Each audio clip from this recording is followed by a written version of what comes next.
ingénieur du canton. Quel est votre parcours? Vous avez fait un Alors apprentissage? après mon bac en Tunisie, j'ai fait le CMS à l'EPFL. J'ai fait aussi une première année à l'EPFL et après ça demande, en fait j'ai cherché la pratique, hein. Donc j'ai puis raccourcir aussi la période d'études et puis donc après j'ai changé pour l'école d'ingénieur ici. Pourquoi ce choix de cette filière? Euh, on va dire la microtechnique c'est nouveau, c'est passionnant. Il y a un peu d'électronique, des matériaux aussi, un peu de tout, d'informatique, de programmation. C'est pour ça que c'est une, on va dire, section un peu plus complète que les autres. Donc c'est pour ça que j'ai choisi la microtechnique. C'est amusant de voir ça défendu par une femme. Ça commence à y en avoir beaucoup de femmes. Bon, c'est vrai qu'on était deux dans ma promotion, mais ça commence à...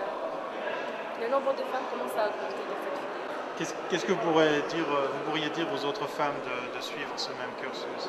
Ben, qu'il ne faut pas hésiter, que ce n'est pas un domaine d'homme, surtout pas. Et puis, il y a beaucoup de choses à faire et à dire dans ce domaine. D'accord.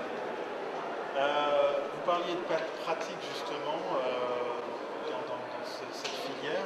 Est-ce que vous avez déjà fait des stages? Vous avez pu déjà mettre à l'épreuve tout ça?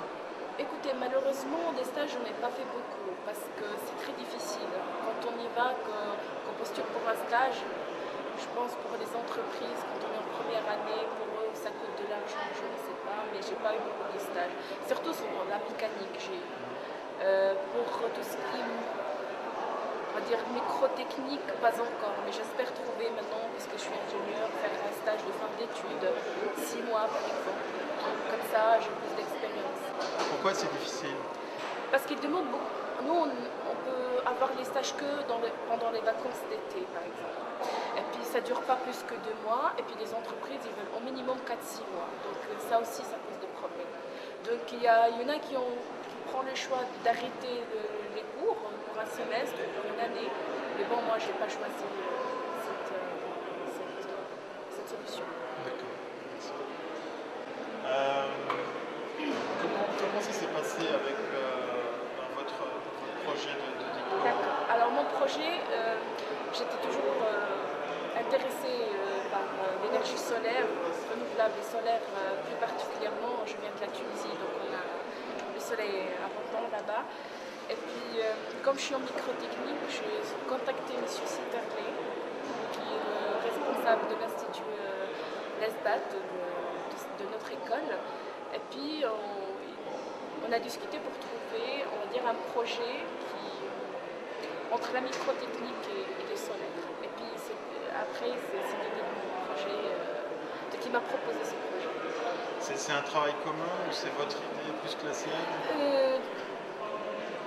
On va dire entre les deux, parce que lui aussi, il connaît des entreprises. Il a dû contacter plusieurs entreprises avant de m'en parler. Et puis on a fixé les objectifs, les cahiers de charges. Voilà. Alors justement, ce projet, en quoi il consiste? Le projet consiste à régler les lamelles du store, d'un store normal, sur lesquelles on va fixer des cellules photovoltaïques, c'est des cellules à couche mince, et puis réguler l'angle de ces lamelles par rapport aux courses solaires pendant toute l'année. Le but, c'est de récupérer plus d'énergie solaire possible et bien sûr fournir plus d'électricité. Alors, les avantages sont plusieurs. Primo, on va économiser sur les surfaces parce que si on va faire par exemple une installation normale, on va utiliser des surfaces, alors là que les surfaces existent, elles sont inutilisables. Et puis, on augmente la performance des cellules. Parce que s'ils sont fixes, à un certain moment, ils produisent au maximum, mais quand le soleil se couche, par exemple, la production diminue. Alors notre but, c'est d'avoir la production au maximum tout le temps. De suivre le soleil. De suivre le soleil. C'est comme un tournesol, on va dire.